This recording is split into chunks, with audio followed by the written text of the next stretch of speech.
নমস্কার প্রিয় দর্শক বন্ধু, আপনারা সবাই জানেন পশ্চিমবঙ্গের যে ওবিসি সার্টিফিকেট আছে সেগুলি বাতিল করেছে কলকাতা হাইকোর্ট। এবং এই যে মামলাটি সুপ্রিম কোর্টে বিচার চলছে। কিন্তু এই যে অর্ডার, সেই অর্ডার স্টে অর্ডার করেনি সুপ্রিম কোর্টে, যার ফলে এখনও সেই ওবিসি সংক্রান্ত যে মামলা, যার ফলে যে ওবিসি ছাত্রছাত্রীদের খুব সমস্যার সম্মুখীন হতে হচ্ছে। মামলাকারী বলেছিলেন বা দাবি করেছিলেন যে তদানীন্তন বামফ্রন্ট সরকার এবং তৃণমূল সরকার অবৈধভাবে একটা ধর্মীয় সম্প্রদায়ের লোককে সুবিধা করিয়ে দেওয়ার জন্য তাদেরকে অবৈধভাবে ঢোকানো হয়েছে। এইভাবেই মামলা চলে যাক। এখন যেটি কলকাতা হাইকোর্টের যে ভালো খবর এসেছে ছাত্রছাত্রীদের জন্য, ওবিসি ছাত্রছাত্রীদের জন্য, সেটা নিয়ে আমরা ভিডিওর মাধ্যমে আলোচনা করব। তার আগে আপনারা অবশ্যই আমার চ্যানেলটি সাবস্ক্রাইব করবেন এবং সবার আগে ভিডিওর নোটিফিকেশান পাওয়ার জন্য সামনের যে বেল আইকন আছে সেখানে প্রেস করে নোটিফিকেশান অন করে রাখুন এবং ভিডিও শেষে লাইক কমেন্ট শেয়ার করবেন। যেটি কলকাতা হাইকোর্টে যেটি জয়েন্ট এন্ট্রান্সের যে আপনার যে প্যানেল তৈরি বা কাউন্সিলিং বা যে মেরিট লিস্ট, সেই সম্পর্কে একটি কেস চলছে। এই এই কেসে যে জাজমেন্ট এসেছে কলকাতা হাইকোর্টের তরফ থেকে, তাতে আরও যে সমস্যার যে ভর্তি প্রক্রিয়া বা চাকরির ক্ষেত্রে যে সমস্যার সম্মুখীন, সেটা সমাধানের একটি রাস্তা তৈরি করে দিয়েছে।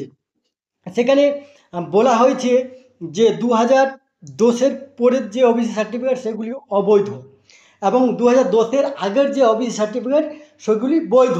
কিন্তু আরেকটা কথা এখানে বলেছে যে 2009-এর যে ওবিসি তালিকা, সেই তালিকার যে 66টি যে সম্প্রদায় বা জাতি আছে তারা কিন্তু বৈধ। আর বলা হয়েছে যে ওবিসি যে আগে ছিল 7% সংরক্ষণ, যেটাকে পরে ওবিসি এ বি করে 10 আর 7 17 করা হয়েছে, সেটিকে বাতিল করে ওবিসি 7% সংরক্ষণ পাবে।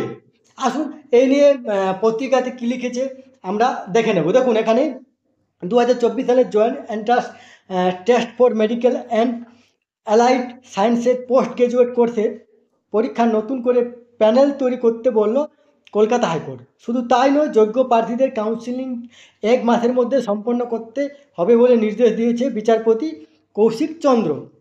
সেখানে অনগ্রসর শ্রেণী ওবিসির পরীক্ষার্থীদেরও জায়গা দিয়েছে আদালত। বলা হয়েছে সেক্ষেত্রে মানতে হবে 2010 সালের আগের পুরনো ওবিসি সংরক্ষণ নিয়ম। তালিকাভুক্ত 66 সম্প্রদায়কে এই মেধা তালিকায় রাখতে হবে এবং ওবিসি এ এবং ওবিসি বি তালিকাভুক্ত ব্যক্তিদের জন্য 7% সংরক্ষণ নীতি মানতে হবে বলেও নির্দেশ দিয়েছেন বিচারপতি চন্দ্র। এখানে যেটা বলা হয়েছে যে 2010-এর পরে যে সকল আপনার যে সার্টিফিকেট হয়েছে সেগুলি অবৈধ।